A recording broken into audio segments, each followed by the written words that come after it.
Bonjour, messieurs, dames. Notation exponentielle. Donc, c'est quoi la notation exponentielle? Ça, c'est un petit rappel qu'on vous fait gratuitement et sans aucun frais supplémentaire. Donc, la notation exponentielle, c'est quoi? C'est tout simplement une multiplication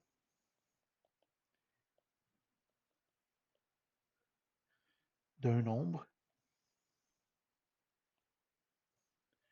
par lui-même, un certain nombre de fois. Qu'est-ce que ça veut dire, dans le fond, au niveau pratico-pratique? C'est que j'ai une base, un exposant égal à B. Donc, ici, c'est ce qu'on appelle une base. Ceci est l'exposant.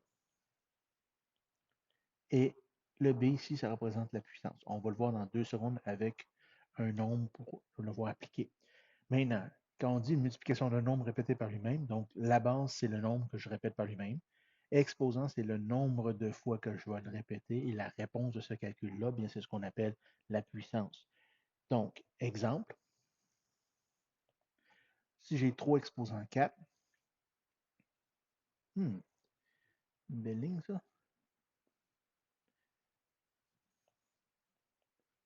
C'est quoi 3 exposant 4? Bien, c'est 3 fois 3 fois 3 fois 3. Ce qui me donne, après calcul, 81. Donc, ma base, c'est le 3 que je répète lui-même. Combien de fois, c'est l'exposant qui le détermine. Donc, ici, c'est 4 fois. Et ça me donne 81 comme réponse, tout simplement, qui est la puissance. Ici, faire bien attention. L'exposant s'applique toujours sur ce qui est juste devant. Ici, c'est 3. Un autre exemple, si je m'amuse, tout simplement, que je mets moins 3 à la 4. Ben, l'exposant s'applique encore juste sur le nombre qui est juste en avant. Donc, le 3, pas le moins 3, le 3. Donc, ça va donner quoi? C'est moins 3 fois 3 fois 3 fois 3, ce qui va me donner moins 81. Faire attention à ce petit détail-là. Si je veux vraiment que le moins soit inclus dedans, donc il faut que je le mette. Donc, c'est moins 3 exposant 4. Donc là, c'est le nombre que je répète, c'est moins 3 et je le répète 4 fois. Donc, ça va me donner moins 3 fois moins 3 fois moins 3 fois moins 3, ce qui va me donner 81. Donc, il y a une différence, il faut faire attention, une différence très importante ici entre j'ai écrit est-ce que je le mets dans une parenthèse ou pas. Donc, c'est se rappeler, l'exposant s'applique toujours sur ce qui est tout de suite devant.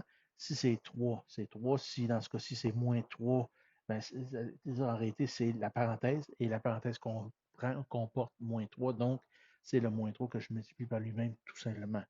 Je vais rajouter, avant de vous quitter, le début de la loi des exposants. On va en voir plus au courant de l'année, au courant du premier chapitre, dans le fond. La loi des exposants, il y en a de mémoire 8. Ça dépend comment on les donne. Première loi qui est importante, c'est que n'importe quelle base affectée de l'exposant 1, ça donne toujours la base elle-même.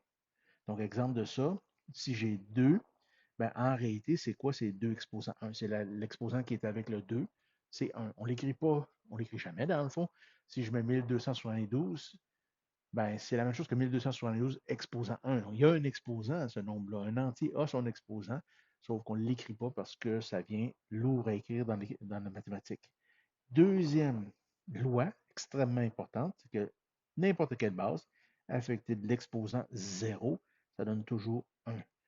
Comme exemple, 1375 exposant 0, ben, je n'ai pas de calcul à faire, ça donne toujours 1. N'importe quel nombre affecté de l'exposant 0 donne toujours 1. Extrêmement important. Quand on va faire de l'algèbre dans quelques semaines, quelques mois, on va voir x exposant 0, ben, qu'est-ce qu'on va avoir? Ça donne 1, peu importe. Donc, voilà les 2 premières lois des exposants qui sont extrêmement importantes et qui sont la base de la mathématique comme telle. Je vous laisse là-dessus.